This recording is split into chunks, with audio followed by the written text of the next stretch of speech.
E agora você acompanha pela Rádio Rio de Janeiro o programa Estudo das Obras de André Luiz. Vamos refletir sobre o livro Nosso Lar. Produção e apresentação, Tereza Cristina e Marco Antônio.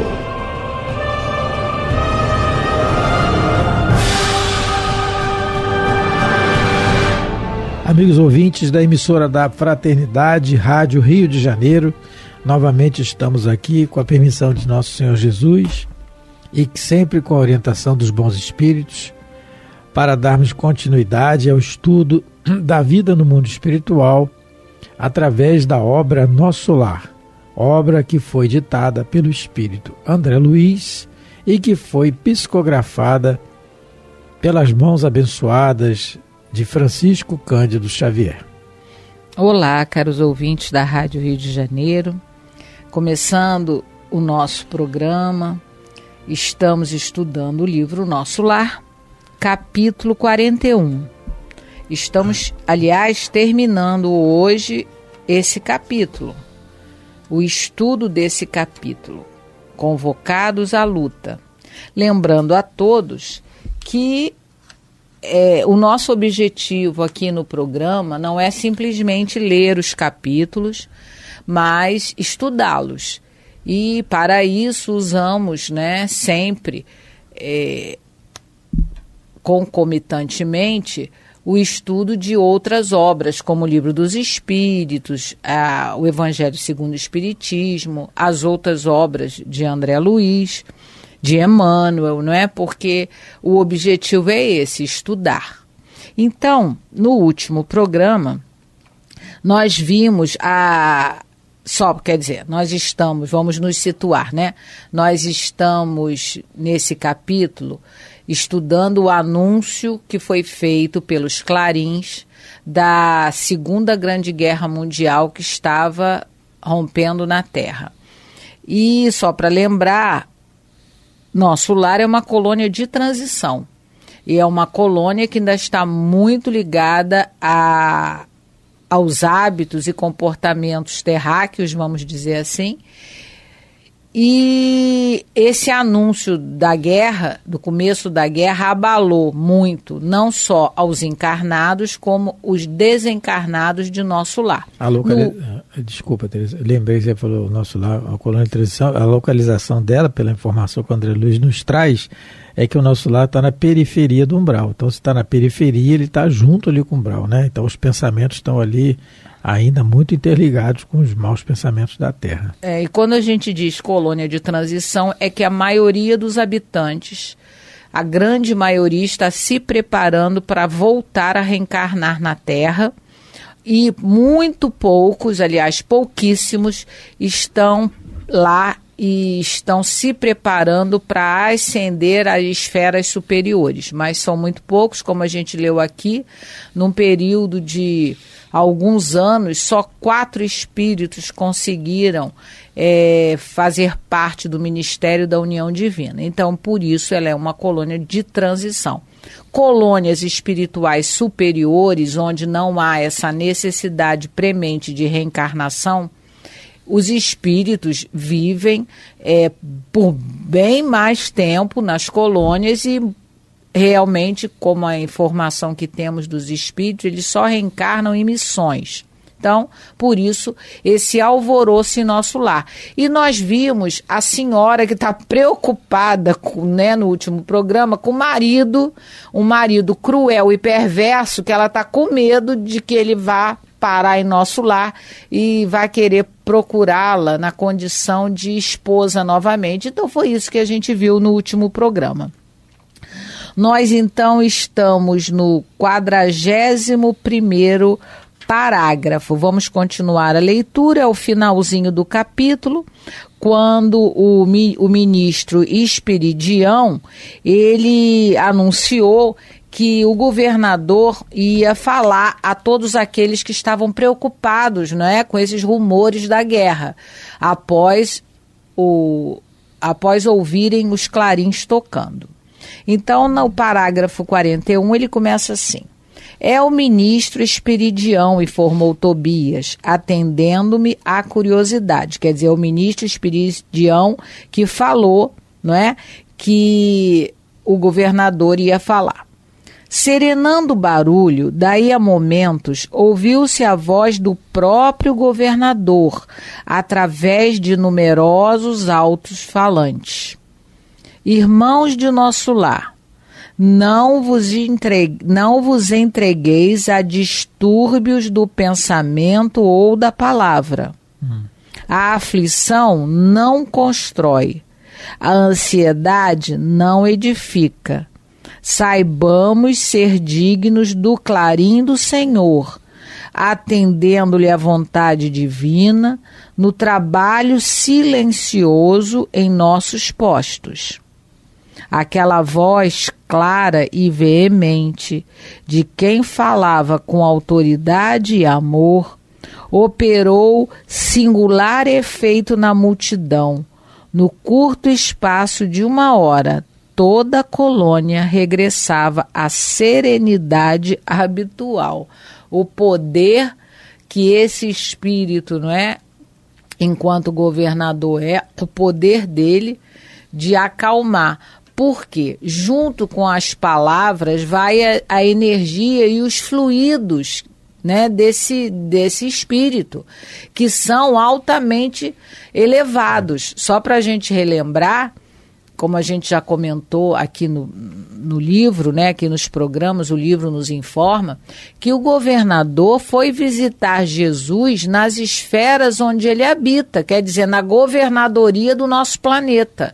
Ele e a ministra veneranda foram os únicos que foram visitar Jesus, que uma coisa é Jesus vir aqui nos ver, não é? Que ele tem esse poder. Agora, a gente lá é muito complicado, só aqueles espíritos realmente muito elevados.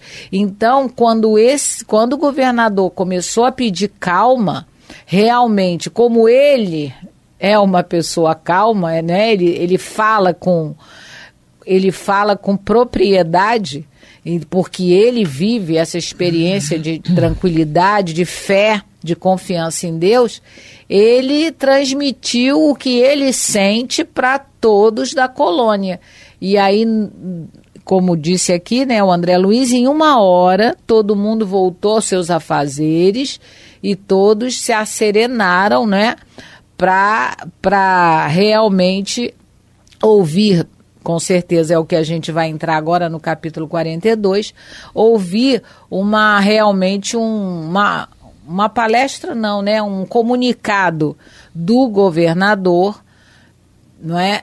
A gente vai ver no próximo capítulo que vamos estudar, que é o 42, que vamos começar daqui a pouco, e o governador falando principalmente aos habitantes do Ministério da Regeneração. Né? Bom, o que a Tereza leu aqui, quando ele começa dizendo assim: irmãos de nosso lar, não vos entregueis a distúrbios do pensamento da palavra. Essa questão do pensamento que a gente já havia comentado, mas ele repete aqui, e devido à sua importância, né, da questão do pensamento. Porque é o que Jesus fala para nós. Nós podemos errar por pensamentos, atos e palavras. Então, os nossos equívocos, os nossos acertos começam pelo pensamento, porque sem ele a gente não faz, a gente não fala. Porque senão o mudo e o tetraplégico não errariam. E eles pensam.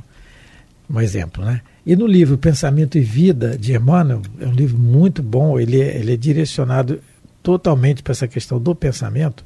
No capítulo 8 desse livro, a Associação, intitulado Associação, o Emmanuel discorre sobre a nossa associação de pensamentos com aqueles que nos rodeiam, tanto encarnados quanto desencarnados. Como diz o apóstolo Paulo, a nuvem de testemunhas que está ao nosso redor. Lembrando que quando a gente fala assim, meu Deus, tanto mosquito, está vindo uma nuvem de mosquitos aqui, que é muito, né? São muitos, é a nuvem de testemunhas, são os inúmeros espíritos que sempre nos circundam, sempre estão conosco. As obras de André Luiz, todas elas, a partir dos mensageiros, elas exemplificam isso nos seus personagens, das suas histórias, que somos nós no dia a dia. na nossa viatura, no nosso carro, nossa condução, no nosso trabalho, na via pública, em casa. Então, nesse livro, Pensamento e Vida, no capítulo 8, o Emmanuel discorre assim: se o homem pudesse contemplar com os próprios olhos as correntes de pensamento, reconheceria de pronto que todos vivemos em regime de comunhão, segundo os princípios da afinidade. É claro que se eu penso de uma maneira, o espírito que está me acompanhando também pensa assim, é uma comunhão que é feita. E mais adiante diz assim: assimilamos os pensamentos daqueles que pensam como pensamos. Então diga-me com quem tu és, dize-me quem tu és e eu te direi com quem tu andas. Não é? Então, essa questão. Então, ele fala aqui: não vos entregueis a distúrbios do pensamento ou da palavra. Por quê? Porque se entregando a isso, as nossas atitudes, elas vão favorecer aqueles espíritos daquela sintonia para nos acompanharem. Então, isso é muito importante a gente observar e pensar nisso. E mais adiante ele diz que saibamos ser dignos do clarim do Senhor. Esse saibamos ser dignos do clarim do Senhor é do chamado dele, né? Que a gente saiba ser digno do chamado do Senhor, porque Jesus está nos chamando a todo momento, a todo tempo. Ele nunca foi embora, o retorno de Jesus, esse simbolismo do retorno dele, a gente tem que desmistificar um pouco isso, a doutrina faz isso também, nos esclarece, porque ele nunca foi embora, ele está sempre conosco.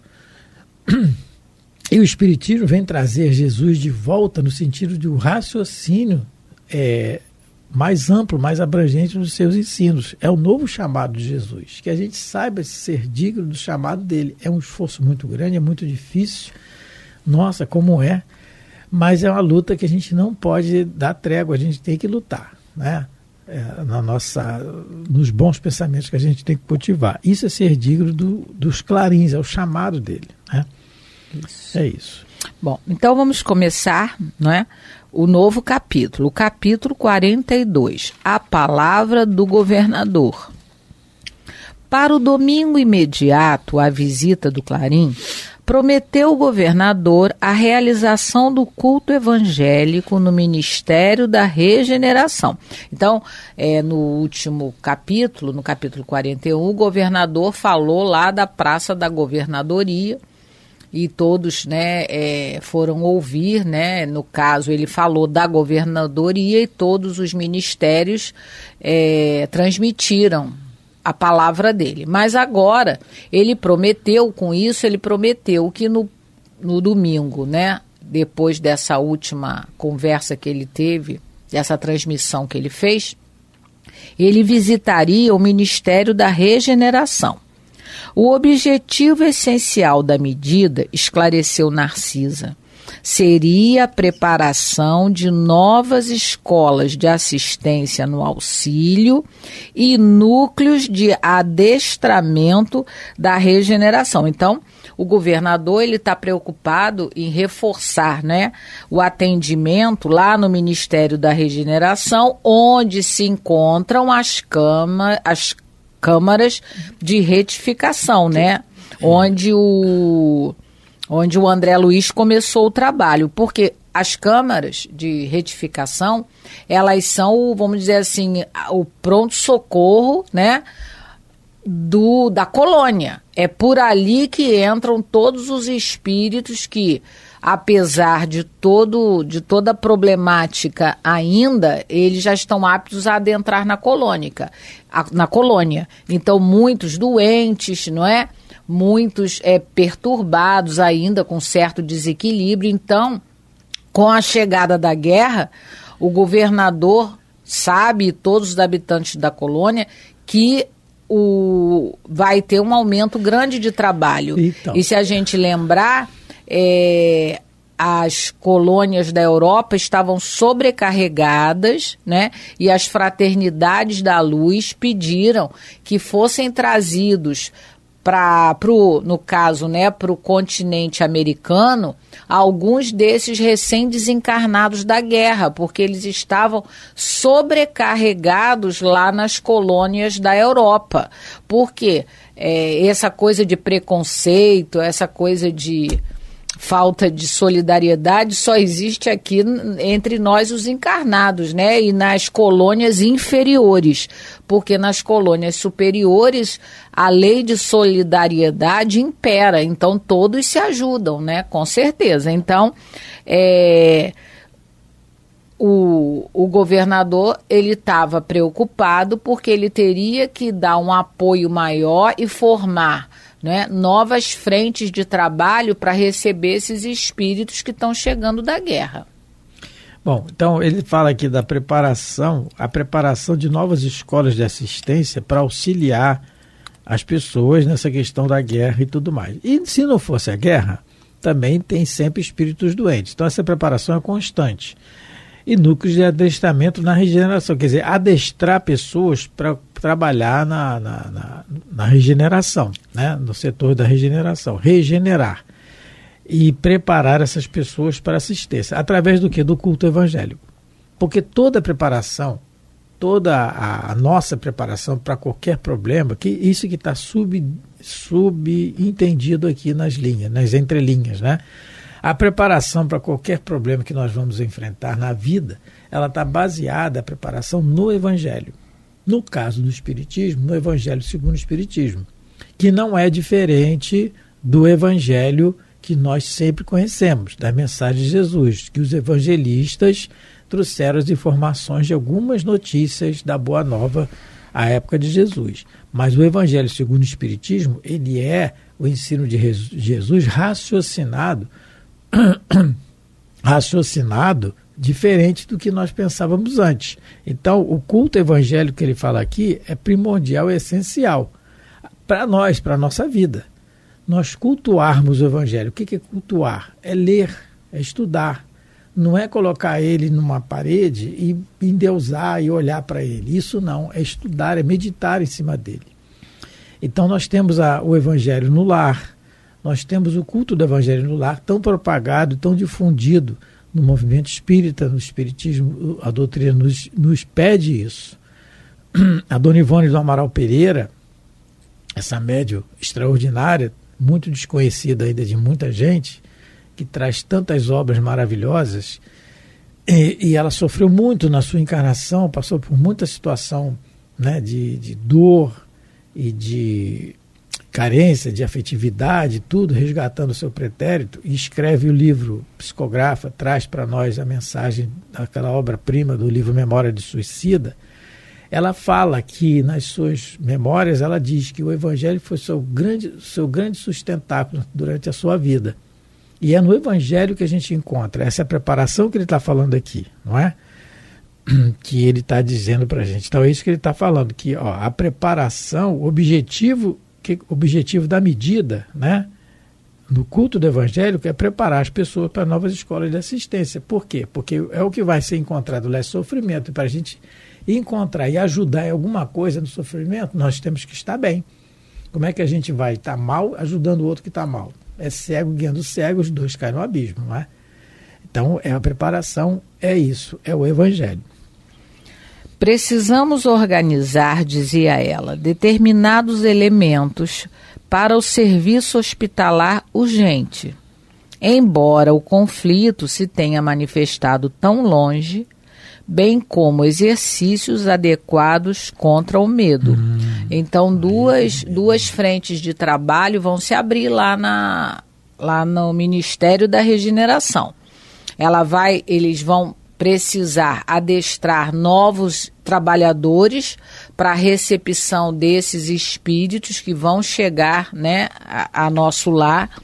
E eles também vão ter que preparar, não é? De alguma maneira, vão ter que fazer exercícios contra o medo. E a gente vai ver aqui mais adiante que o ponto alto da conversa, né, que o governador vai ter através desse, o que ele chama de culto evangélico, vai tocar essencialmente na questão do medo. Não é? Ele vai pontuar que todos da colônia vão precisar estar atento a essa questão do medo. A gente só precisa lembrar uma coisa, que é isso que a gente vai tratar. O medo é uma emoção que é normal. Todos temos medo. E quem disser que não tem medo tem que procurar um tratamento psiquiátrico, porque é um distúrbio psíquico. A pessoa que ela não tem medo de nada, ela está com algum problema. No nosso nível evolutivo, sim, né? É necessário por conta do nosso instinto de conservação. A gente precisa cuidar. A gente precisa se cuidar. Então, o medo, ele é uma emoção até certo ponto saudável. O problema é quando ele se transforma em terror, em pavor. Aí ele começa a dominar tudo na nossa vida. Aí ele também é um problema. Quer dizer, o exagero dessa emoção e também a falta dessa emoção são problemas, não é? Mas aí o governador, daqui a pouco, mais tarde, em outros programas, a gente vai conversar um pouco mais sobre essa questão do medo. Porque ele é de vital importância. Nós, pela nossa inferioridade ainda é muito grande, a gente cultiva as coisas inferiores, no caso do medo, para a nossa satisfação. Porque eu tenho medo, mas eu não quero assumir compromisso porque eu tenho medo. Determinadas situações. A gente tem o exemplo oposto disso em Paulo de Tarso, né? O doutor da lei, destemido, quando se volta para Jesus, depois de tantos abalos, vamos dizer assim, de tantos abalos interiores que ele sofreu. Quem quiser saber da história, e é importantíssimo a gente saber disso, esse conhecimento do cristianismo nascente, está no livro Paulo e Estevão. E aí ele, destemido que era, ele vai e segue Jesus, e tinha que ser, o vaso escolhido tinha que ser assim. O medo ele não tinha, essa palavra não tinha para ele, pela história que a gente vê. Então, mas é o nosso objetivo, né? Nós estamos longe ainda disso. Mas em nós, como a Tereza falou, é uma coisa de precaução. É uma coisa assim, até, Tereza, a gente pode falar de responsabilidade perante a vida, não é? O que não pode, a gente cultivar isso aí, não é? Então, eu tenho medo de tudo, de todos, de qualquer coisa. Como é que a gente vai cultivar a confiança em Deus? Com esse temor o tempo todo. E aí, como é que fica Deus? Eu tenho medo de morrer, eu tenho medo que o meu ente querido morra, eu tenho medo de pegar a doença, eu tenho medo daquilo. E aí cria aí é o que a gente falou do pensamento anteriormente, né? Assim, a gente sintoniza com esses espíritos que não querem o nosso progresso a partir da falta de confiança em Deus, cultivada por nós mesmos. Eles se associam a nós, a associação que está no livro Pensamento e Vida. A gente se associa a esses espíritos, a gente cultiva isso. Então é isso que a gente tem que vigiar. Essa questão do medo é muito importante a gente estudar e meditar sobre isso, porque isso está no nosso dia a dia. Não podemos ser irresponsáveis. Tem um tiroteio ali, eu vou passar por ali porque eu sou filho de Deus, eu vou morrer na hora certa. Então, isso é responsabilidade. Eu tenho duas opções de passar pela rua que está sem tiroteio ou a que está com tiroteio. Eu vou para a que está com tiroteio? Não, isso aí não. Não é isso que a gente está dizendo. Mas não é confiar em Deus. Não é? Então, o programa já está quase terminando. É esse o exercício aqui que ela fala aqui. É o exercício, isso. Quando ela diz que vai ter que fazer exercícios adequados contra o medo. E um dos exercícios é você meditar mais no Evangelho, na mensagem de Jesus, que nos faz ter mais confiança nos acontecimentos da nossa existência, né? O nosso modelo guia é Jesus, e pelo que a gente consta, não tive medo de nada e não tem, né? Claro, nós estamos bem longe, muito. Quando a gente alcançar esse patamar, o patamar de Paulo de Tarso, na confiança irrestrita em Deus e em Jesus, realmente a nossa cota de medo vai diminuir muito, essa emoção vai ficar quase nula. Mas aí a gente já é um espírito superior e com responsabilidade, e nós não vamos fazer coisas equivocadas, né? Mas estamos chegando ao final de mais um programa, agradecendo a todos pela companhia, pela paciência de nos ouvir, e que Deus e os bons espíritos possam nos ajudar cada vez mais para que a gente consiga chegar a um equilíbrio emocional, que a gente possa viver tranquilamente e sem perturbar a quem quer que seja. É o nosso ideal. Chegaremos lá. Muito obrigado pela atenção, pelo carinho, e fique com Deus. A Rádio Rio de Janeiro apresentou o programa Estudo das Obras de André Luiz. Produção e apresentação, Tereza Cristina e Marco Antônio.